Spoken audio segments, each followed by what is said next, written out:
트럼프의 보호무역주의와 중국 경제 붕괴, 한때 세계 경제를 이끄는 공장이자 세계화의 최대 수혜국으로 떠올랐던 중국. 그러나 지금 중국은 기업 부도, 청년 실업, 외환 약세, 성장률 둔화라는 위기 징후 속에 놓여 있습니다. 무슨 일이 있었던 걸까? 이 영상에서는 세계화가 어떻게 중국의 성장을 이끌었는지, 그리고 트럼프 전 대통령이 어떻게 그 구조를 바꾸며 중국 경제의 흐름을 완전히 뒤틀어 놓았는지를 단계별로 분석해드립니다. 1. 세계화란 무엇인가?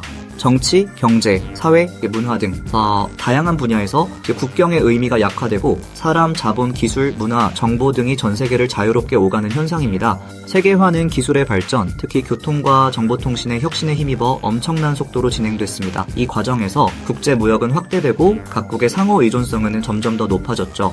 즉, 세계화는 단순히 무역만의 개념이 아닌 지구 공동체로 나아가는 연결의 시대를 의미했습니다. 이 2000년대 세계화의 대표 모델, 미중 공생 구조.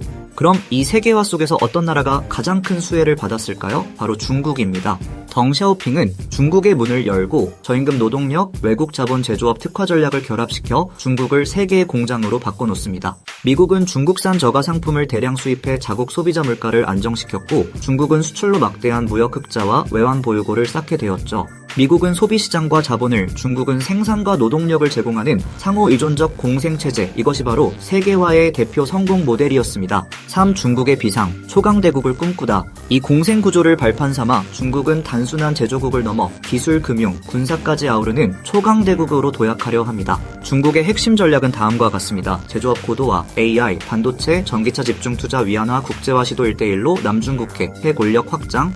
중국은 정부 주도 산업 육성 모델을 바탕으로 AI, 반도체, 전기차 등 미래 기술 분야에서 미국을 추월할 가능성까지 거론됐습니다. 그리고 그 자금 원천은 바로 미국과 세계가 구매해준 저가 수출품의 수익, 즉 세계화로 확보한 막대한 외환이었습니다. 다음 미국의 방역, 바이든 vs 트럼프.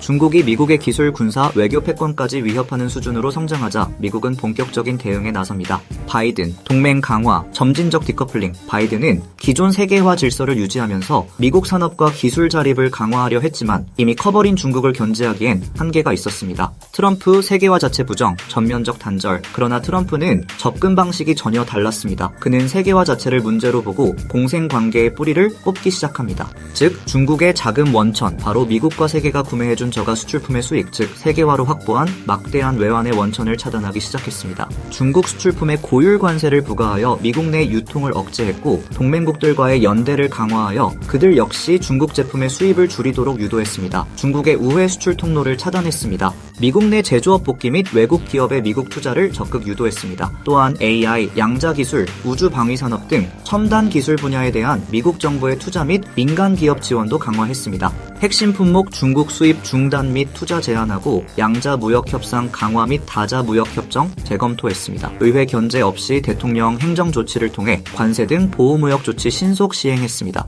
5. 트럼프 집권 이후 중국 경제의 구조적 변화. 이제부터는 트럼프의 정책이 중국 경제에 어떤 구조적 타격을 줬는지 살펴보겠습니다. 수출 급감 및 공급망 붕괴. 트럼프 행정부의 보호무역 조치 이후 중국의 대미 수출은 더 명백하게 감소세를 보이기 시작했습니다. 고율 관세가 부과되면서 중국 제품은 가격 경쟁력을 잃었고 미국 소비시장에 들어오기가 점점 더 어려워졌죠. 이를 회피하기 위해 많은 중국 기업들이 우회 수출 전략을 시도했습니다. 하지만 트럼프 정부는 이러한 우회 경로까지도 집요하게 차단했습니다. 멕시코, 베트남, 캐나다 등 우회국 경유 제품에도 원산지 규제 및 관세 부과를 강화한 겁니다. 그리고 결정적으로 미국은 소액면세 제도까지 손봤습니다. 이전까지는 $800 이하의 해외 직구 제품은 관세가 면제됐지만 이 정책도 중국산 제품에만 예외적으로 폐지하면서 중국의 전자상거래 수출마저 타격을 받았습니다. 이런 구조적 제약이 이어지자 글로벌 기업들은 중국에서 동남아, 인도 등으로 생산기지를 이전하기 시작했습니다. 이제 중국은 더 이상 세계의 공장이 아닙니다. 세계 공급망은 중국 의존도를 줄이는 방향으로 재편되고 있습니다. 외환 보유고 뚜렷한 감소세. 중국 경제를 바치던 또 하나의 축, 외환 보유고 역시 뚜렷한 감소세를 보이고 있습니다. 2014년에는 3.99조 달러로 사상 최고치를 기록했지만 이후 점진적인 하락세를 거쳐 2025년 4월 기준 3.24조 달러로 줄어든 상태입니다. 트럼프 재직 집권 후 세계화로 확보한 막대한 외환의 원천을 차단하기 시작했습니다. 이는 중국이 그동안 무역 흑자로 쌓아온 경제적 방패가 점점 얇아지고 있다는 뜻입니다. 특히 위안화 약세와 해외 자산 투자 손실이 이 하락세를 더욱 가속화하고 있죠. 기업 부실화, 여기에 더해 중국 기업들의 수익성 악화도 심각합니다. 2024년 기준 상장사 중 절반 이상이 적자를 기록하고 있으며 특히 부동산, 태양광, 신에너지 등 국가 전략 산업조차 대규모 손실을 내고 있습니다. 이유는 뭘까요? 과잉 생산 수출 부진 내수 위축이라는 3중 압박이 동시에 작용하고 있기 때문입니다. 결국 기업들은 팔 때도 써줄 소비자도 기댈 외환도 없는 상황에 빠진 겁니다. 심각한 청년 실업률, 그리고 가장 큰 경고 신호는 바로 청년 실업률입니다. 2024년 기준 공식 발표된 청년 실업률은 15.3%지만 실제로는 20% 이상일 것이라는 지적도 많습니다.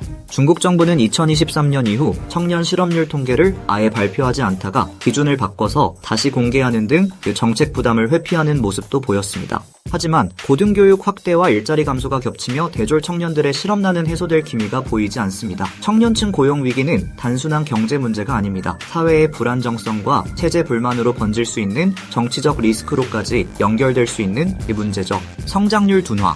중국 경제의 또 다른 핵심 문제는 바로 성장률 둔화입니다. 2024년 GDP 성장률은 4.9%였지만 2025년에는 4.4%까지 하락할 것으로 전망되고 있습니다. 표면적으로는 여전히 성장률이 높아 보일 수 있지만 중국처럼 높은 성장률을 유지하던 신흥국 입장에서는 뚜렷한 침체 신호로 해석됩니다. 외환위기 가능성. 금리 인하, 위안화 약세 중국 정부는 이 침체를 막기 위해 금리를 낮추고 유동성을 공급하고 있습니다. 하지만 이 조치는 또 다른 문제를 불러오죠. 바로 위안화 가치의 급격한 하락입니다. 금리가 낮아지면 위안화 수익률이 떨어지기 때문에 글로벌 투자자들은 중국 자산을 팔고 달러와 같은 안전자산으로 이동하게 됩니다. 그 결과 위안화는 더욱 약세를 보이고 중국 내외 외환 시장의 불안정성이 커지는 것이죠. 이제 자본 유출 외환 위기 리스크. 실제로 최근 몇 년간 중국에서 빠져나간 외국인 자금 규모는 수백억 달러에 달하며 이 자본 유출은 중국 외환 시장과 금융 시스템의 심리적 압박을 가중시키고 있습니다. 이 모든 흐름은 결국 중국이 통제하기 어려운 외환 위기 시나리오로 연결될 수 있다는 점에서 시장과 투자자 모두 긴장하고 있습니다.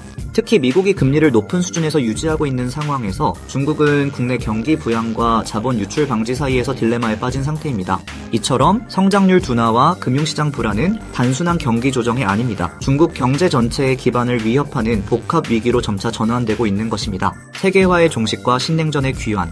이 모든 변화는 단순한 경기 조정이 아닙니다. 세계화라는 질서가 트럼프의 보호무역주의와 신냉전 전략으로 구조적으로 끝나고 있는 신호입니다. 마무리. 오늘 영상에서 우리는 왜 중국이 갑자기 흔들리고 있는가에 대해 세계화의 출발부터 트럼프의 방역까지 깊이 있는 분석을 해봤습니다. 이 흐름을 이해하는 것이 앞으로의 글로벌 경제와 지정학을 해석하는 핵심입니다. 끝까지 영상 봐주셔서 감사합니다.